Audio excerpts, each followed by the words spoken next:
Hello friends, welcome to SSC coaching centre. दोस्तों, आज के वीडियो में गणित का बहुत ही महत्वपूर्ण प्रश्न लेकर के आया हूं। जीडी का एग्जाम आपका दोस्तों नजदीक है। बहुत सारे बच्चे जीडी के एग्जाम देने वाले हैं। एक दो दिन में जिन बच्चों का एग्जाम होने वाला है वो ध्यान से देखें इस वीडियो को। हो सकता है बिल्कुल ऐसा ही प्रश्न आपके एग्जाम में आ जाए। ठीक है, तो चलिए स्टार्ट करते हैं। पहला प्रश्न है 2-1/3 into 2-3/5 into 2-5/7 dot dot dot 2-997/299 का गुणनफल क्या होगा। इतनी बड़ी संख्या प्रश्न में दे दी जाती है और बहुत सारे बच्चे कंफ्यूज हो जाते हैं कि भाई पता नहीं क्या होगा, कितना कठिन प्रश्न होगा, इसको लेफ्ट कर देते हैं, छोड़ देते हैं। छोड़ना तो है ही नहीं, कोई भी प्रश्न हो छोड़ना नहीं है, करके आना है। तरीका क्या है इस प्रश्न को करने का, ध्यान देखिए। 3 का गुना आप 2 में करेंगे 6, 6 में से माइनस करेंगे 1। भाई माइनस का साइन है तो घटाएंगे। 3 दूने 6, 6 में से घटा देंगे 1 तो कितना बचेगा 5, 5/3 आ जाएगा। 5/3 आ गया। ठीक है, इंटू ये बीच में इंटू है। 5 दूने का 10, 10 में से घटा देंगे 3 तो 7, 7/5 आ जाएगा। 7/5 इंटू 7 दूने का 14, 14 में से घटा देंगे 5 तो 9 बट्टे में कितना 7 into dot dot dot dot dot चल रहे हैं। अब 999 का गुना मैं करूंगा 2 में, 999 का गुना करूंगा 2 में तो कितना हो जाएगा 1998। उसमें से घटा दूंगा 997 तो कितना बचेगा 1001, 1001/999, यही तो बचेगा भाई। अब देखिए प्रश्न में क्या हो रहा है, यहां तक तो कर लिया। अब देखेंगे क्या हो रहा है। इस तरीके से कट रहा है, 5 से 5, 7 से 7, 9 से 9 कट जाएगा, 999 से 999 कट जाएगा, क्योंकि सीरीज इस तरीके से चल रही है काटने वाली। ठीक है, तो ऊपर क्या बचेगा, ऊपर तो बचेगा आपका 1001 और बटे में क्या बचेगा आपका ये 3, क्योंकि ये तो कटते हुए जा रहे हैं। ठीक है, ये 3 बचेगा। तो 1001/3, 1001/3 पहला ऑप्शन आपका सही हो गया। यही आपके प्रश्न का बिल्कुल सही जवाब है, 1001/3। क्लियर है, आसानी से समझ में आ गया होगा। किसी को भी प्रश्न में यहां कोई समस्या नहीं होगी। ठीक है दोस्तों, अब देखेंगे अगला प्रश्न। अगला प्रश्न है यदि x बराबर 1 में √2 + 1 है तो x + 1 का मान क्या होगा। देखिए आपसे कह रहा है x बराबर 1/√2 + 1, तो हम क्या करेंगे, ऊपर नीचे इसके कॉन्जुगेट से गुना कर देंगे। भाई ऊपर नीचे इसके कॉन्जुगेट से गुना कर देंगे। ठीक है, कॉन्जुगेट से गुना कर देंगे मतलब नीचे क्या है √2 + 1 है, तो इसका कॉन्जुगेट क्या हो जाएगा √2 - 1। तो ऊपर हम भी गुना कर देंगे √2 - 1 से और नीचे भी गुना कर देंगे। ठीक है, तो देखिए यहां पर मैं कर देता हूं, यहां पर मैं गुना कर दूंगा √2 - 1। ठीक है, √2 - 1 का गुना 1 से होगा तो √2 - 1 बटे में क्या हो जाएगा 2 - 1। क्यों हो जाएगा भाई, √2, देखिए मैं कॉन्जुगेट से गुना करूंगा, मैं यहां पर लिख देता हूं ताकि आपको समझ में आ जाए। ठीक है, √2, देखिए √2 - 1 इसका कॉन्जुगेट है, इसका कॉन्जुगेट है, तो इसके कॉन्जुगेट से ऊपर नीचे गुना करूंगा, ऊपर भी √2 - 1 से करूंगा, नीचे भी √2 - 1 से करूंगा। ठीक है, करूंगा। अब √2 का √2 से गुना होगा तो 2 ही बचेगा, माइनस प्लस का गुना माइनस हो जाएगा। ठीक है, अब देखिए 2 में से 1 गया तो नीचे 1 ही बचा, 1 लिखिए चाहे मत लिखिए, तो ऊपर क्या बचा √2 - 1, यही तो बचा। तो ये x की वैल्यू ही तो आई है √2 - 1, ये x की वैल्यू है √2 - 1। अब x की वैल्यू ये है, हमसे x + 1 का मान पूछ रहा है, तो x की जगह हम क्या रख देंगे √2 - 1, √2 - 1, क्योंकि x की वैल्यू है और बाद में क्या है ये +1 है, तो प्लस का 1 माइनस का 1 कट गया तो बचा कि आपके पास √2, यही आपका आंसर हो गया। पता कि समझ में, √2 आपका आंसर हो गया, सी ऑप्शन बिल्कुल सही। सभी के समझ में आ गया प्रश्न, किसी को कोई समस्या नहीं होगी। अब देखेंगे अगला प्रश्न। अगला प्रश्न है 17, 56, 16 का घनमूल 56 है। भाई बिल्कुल सही है, इसका घनमूल यही होता है। ठीक है, इसका घनमूल यही होता है। ठीक है, तो इसका घनमूल ये है, तो 3√175.616 प्लस 3√0.175.616 प्लस 3√175.616 का मान ज्ञात करें। बहुत सारे बच्चों को तो यही समझ में नहीं आ रहा होगा कि इस प्रश्न में हमें करना क्या है। सबसे पहली बात 175/616, 175/616, 175/616, 175 6 से 16 है, मतलब वही संख्या दी गई है जो यहां पर है। ठीक है, वही संख्या है सभी जगह पे। अब इसमें करना क्या है मैं आपको बता दूं। ये जो मेरे पास 3 है ना बाहर, ये जो 3 है, ठीक है, इसका मतलब क्या है, ये क्यूब रूट है। 3 है ना, क्यूब रूट है। तो 3 है तो हमें क्या करना, 3 3 के पेयर बनाने हैं।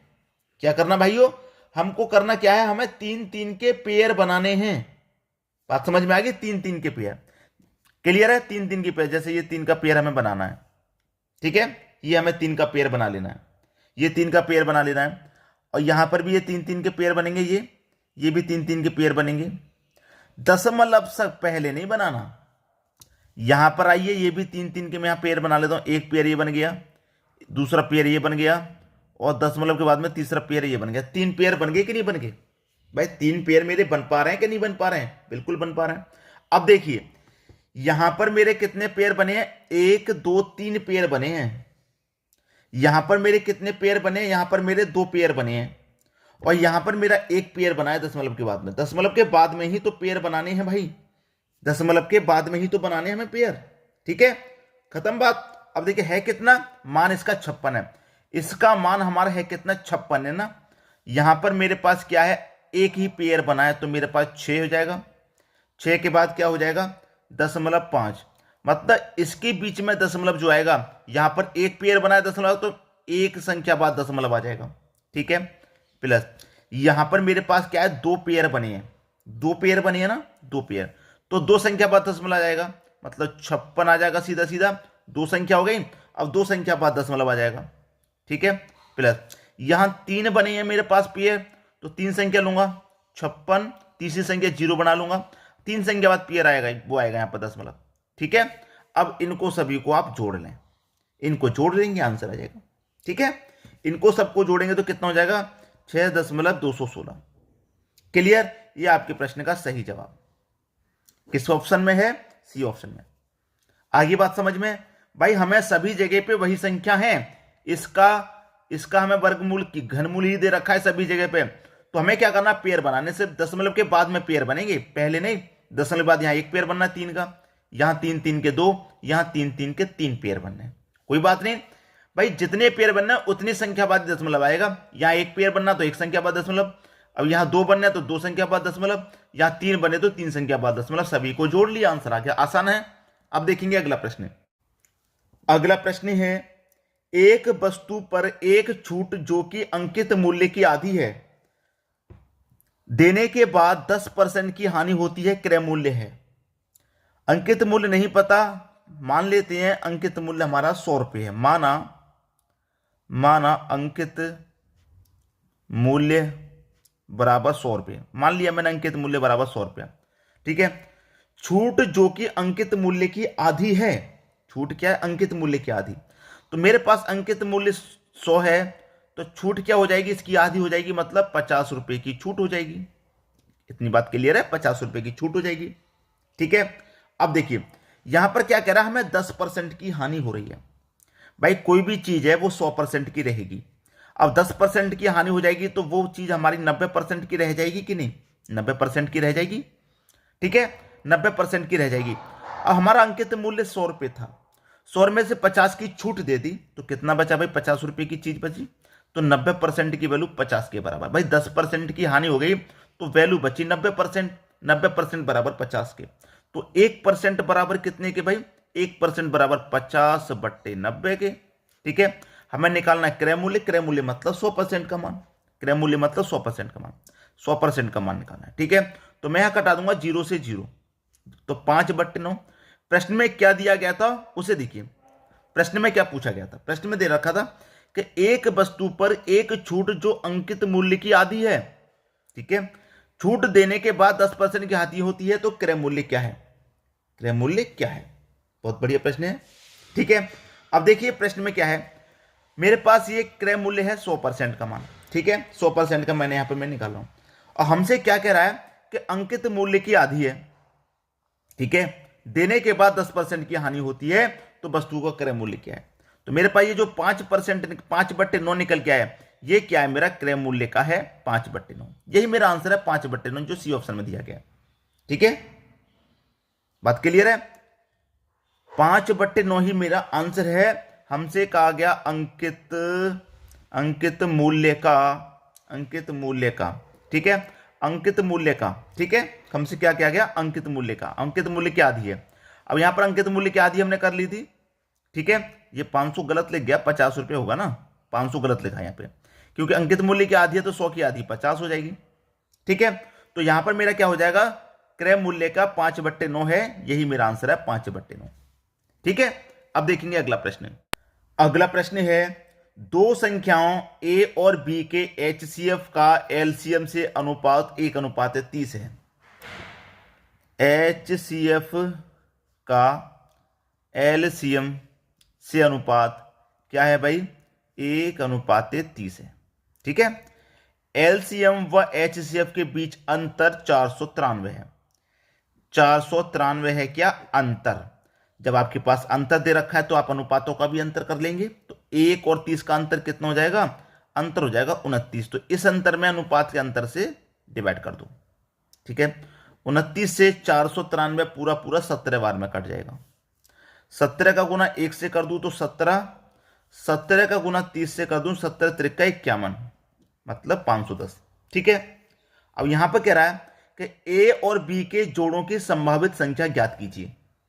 ए और बी के जोड़ों की संभावित संख्या, जोड़ मतलब पेयर बनाने हैं, ठीक है। जोड़ों, कितने जोड़ बनेंगे, तो बनेगा कैसे मैं आपको बता दूं। इस बात को आप हमेशा नोट कर लेना कि एलसीएम में एचसीएफ से हमेशा डिवाइड होगा पूरा पूरा। एलसीएम में एचसीएफ से हमेशा पूरा पूरा डिवाइड होगा, पूरा पूरा कटेगा, ठीक है। तो कटा लेंगे भाई, 510 है आपका एलसीएम, एचसीएफ 17 है तो 17 से कटाएंगे, 17 त्रिका 51 और 1 0 30 बार में कटेगा। 30 आगे संख्या। अब पेयर बनाने, 30 के पेयर क्या बनेंगे, एक पेयर तो बन जाएगा 1 गुने 30, 30 से कम 30, एक पेयर तो ये हो गया। दूसरा पेयर बनेगा 2 गुने 15, ये भी 30 होता है। तीसरा पेयर बनेगा 3 गुने 10, ये भी 30 होता है। चौथा पेयर बनेगा 5 गुने 6, ये भी 30 होता है। और भी कोई पेयर बन रहा है क्या आपके सामने, मेरे हिसाब से तो ये 4 ही पेयर बनेंगे, ठीक है।